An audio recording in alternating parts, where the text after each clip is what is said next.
We're going to look at proper notation for the integral x goes from 3 to 5 of the function 2x square root of 10 plus x squared dx. Now, one way you can do this is to break this into some of the key sort of smaller pieces that we've already looked at by looking at the indefinite integral first. So that's just same integral, just without the numbers. So imagine that this part I know I hand wrote this in blue, but just imagine that that was computer printed for you. Then let's look at the indefinite integral. Remember, the definite integral above is an area problem, and this is a number, and this indefinite integral is a antiderivative problem, so you shouldn't say that these two things are equal. Here, go ahead and use the substitution. U equals 10 plus x squared, and du dx is equal to 2x, and there's more details you could write here, but you should end up substituting and getting integral u to the 1/2 du, and after integrating you'll have 2/3 u to the 3/2 plus c, and once you replace the x again, you have 2/3. The u here becomes 10 plus x squared. We still have to write the 3/2 power, and don't forget the plus c. It's really easy to forget this plus c, so don't forget that. Now that we've done the indefinite integral, it's time to go back to the original problem, which there's sort of no way around this other than to rewrite the problem itself. So just write the integral here, original problem, and now we can go ahead and use the antiderivative that's listed right there. Just make a copy of that, paste this here, and we have to evaluate this at 3 and at 5, though not in that order. So first at 5, 2/3 10 plus 5 squared to the 3/2 minus 2/3 10 plus 3 squared to the 3/2. I simplified this down a little bit and got 2/3 to the 2/3 times 35 to the 3/2 minus 2/3 times 19 to the 3/2 power. And just out of sheer curiosity, I put that into a calculator and got the number 82.8291. Let's just hold on to that number, and in fact let's hold on to some of this work and just talk about another way to do this. So this is perfectly acceptable as far as work goes, other than not having this last step without a calculator. And I'll just save some of the last lines of work. Just draw a line down here,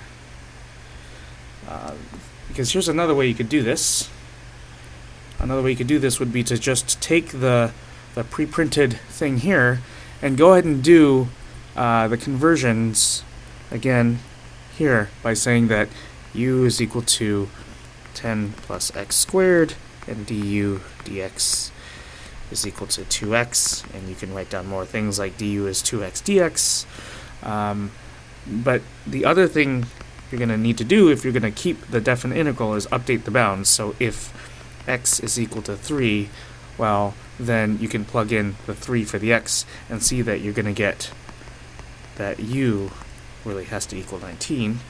And if x is equal to this number 5, the upper number listed there, then you can see that u really has to equal 35. So the point is, if you write out this integral, and I'll maybe write out a couple more steps here. I'll leave the numbers off for a second just to illustrate my point. If you have 2x integral, oops, didn't need that. Okay, integral square root of u, the dx you'd replace with du over 2x. Aha, it's already because there's a u right here right now that we need u values to be listed here and here. So those are 19 and 35. Of course, the 2x's cancel, so you have integral 19 to 35 of u to the 1/2 power du, and this just turns into 2/3 u to the 3/2 power. No need for a plus c because we're just about to list our values here that's required by the fundamental theorem of calculus. And now we can I mean, the 19 and 35, they're already u values, as we see here. We have a u right there, so we don't need to convert back to x. We can now just plug in and have 2/3 times, well, starting with the upper number, u is 35 to the 3/2 minus 2/3. Same expression, just plug in 19 for the u this time. 19 to the 3/2. And so you see back here, this line, we still get the same number. Right? We still get this value of, oops, didn't get all of it, of 82.8291, just like before. Okay, so we get that same value. And so this is really the only other legitimate way to do this problem. The common thing that actually occurs as an error, I'll point out, is to not do these. Okay, so what could you do that would be wrong? Would be to not update those bounds and instead keep the same numbers here of 3 and 5. So I'll put them in red to sort of indicate that that's a no-no. And it is a no-no because you have a du here, and this, these 3 and 5, those are not u values, those are x values. In fact, if you were to simplify what's written here just a little further by canceling the two x's, you'd have integral 3 to 5 of square root u, or u to the 1/2 du.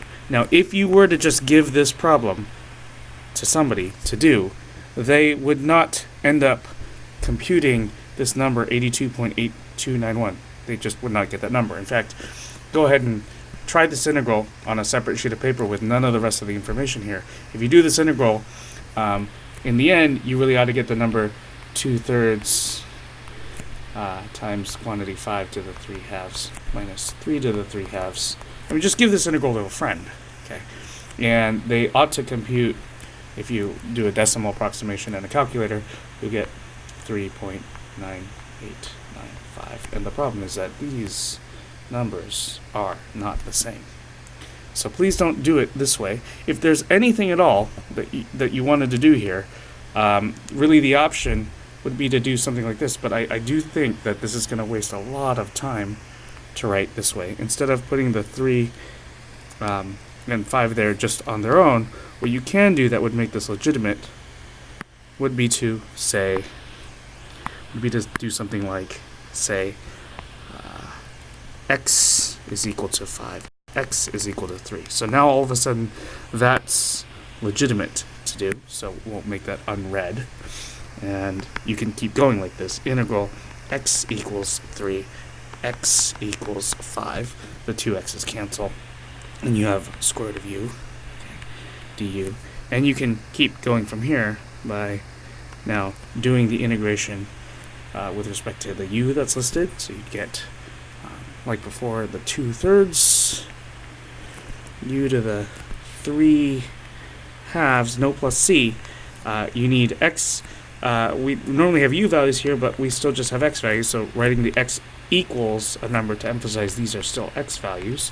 And now we'd have to, in order to plug in these x values, we'd have to convert, well, we need x here, so, well, we can go ahead and go back here and write in the 10 plus x squared, that replaces the u, to the 3/2, and we're going to plug in x is equal to 5, x is equal to 3. I guess here, now that you have x, you don't need to really write the x equals. And then finally you can plug in and get 2/3 10 plus 5 squared to the 3/2 minus 2/3 10 plus 3 squared to the 3/2. So this works, but this is just so close to being able to create so many errors, and more important than anything else, writing the x equals there, and there. Those are the minimal places you need to write them. I guess these ones are not required. But all this extra writing, it's just so much work.